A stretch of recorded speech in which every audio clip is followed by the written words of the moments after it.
Arthritis of the shoulder, also referred to as osteoarthritis, results from a loss of articular cartilage in the joint. Articular cartilage is the smooth connective tissue which covers the ends of bones and allows for our joints to move easily and pain-free. Cartilage does not have pain receptors, whereas bone does. This is why, over time, as the cartilage wears away, there is now bone contacting bone, which results in pain and stiffness of the joint. Arthritis can affect many joints in the body, and according to the CDC, 1 in 4 Americans are affected by arthritis. Shoulder arthritis accounts for a large portion, with up to 33% of adults aged 60 and older being impacted. The prevalence of shoulder arthritis increases with age, with women being more susceptible than men. Osteoarthritis is the most common form of arthritis and can be classified into 2 categories. Primary osteoarthritis is caused by normal wear and tear on the joint as patients age. Secondary osteoarthritis means the wear and tear results from an underlying cause. These include, but are not limited to, autoimmune disorders like rheumatoid arthritis, prior trauma or injury sustained to the shoulder, osteonecrosis, also known as bone death, or massive rotator cuff tears that have gone untreated. Although it is not possible to prevent arthritis, there are steps patients can take to lower their risk. Avoiding overuse and high-risk activities results in less stress across the joint.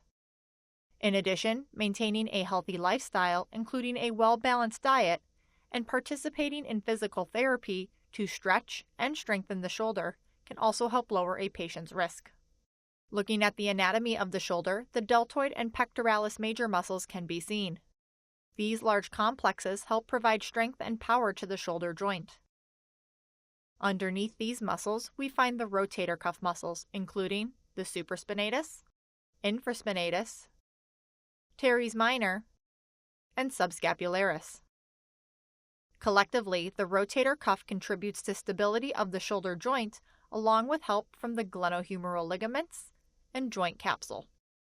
There are 3 bones that make up the shoulder: the upper arm bone, known as the humerus, the shoulder blade, known as the scapula, and the collarbone, known as the clavicle. The scapula has a pear-shaped extension lined with articular cartilage that acts as the socket of the shoulder, called the glenoid. The glenoid socket contacts the rounded portion of the humerus, known as the humeral head, during movement, and is also lined with articular cartilage. Together, the humeral head and glenoid are referred to as the glenohumeral joint. It is the loss of cartilage within this joint that results in shoulder arthritis. Patients with shoulder arthritis may experience symptoms such as pain, which is aggravated by activity, and stiffness, particularly in the morning, that may inhibit their normal shoulder motion. Common complaints include no longer being able to reach for objects high on a shelf, reaching behind one's back, or difficulty combing one's hair.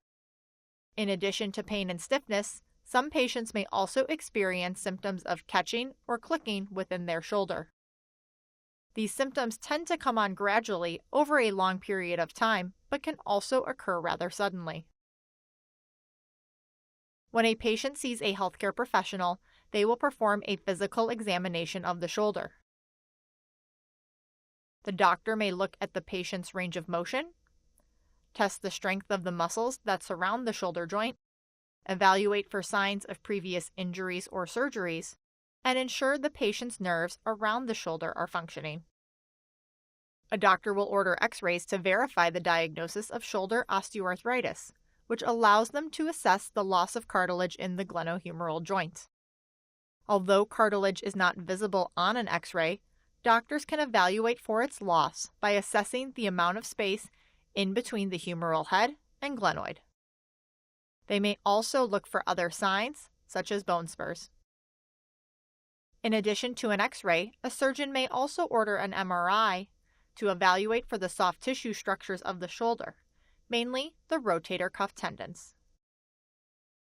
After review of the imaging tests and correlation with the patient's symptoms, the doctor will determine and communicate whether non-operative or surgical management is best for the patient.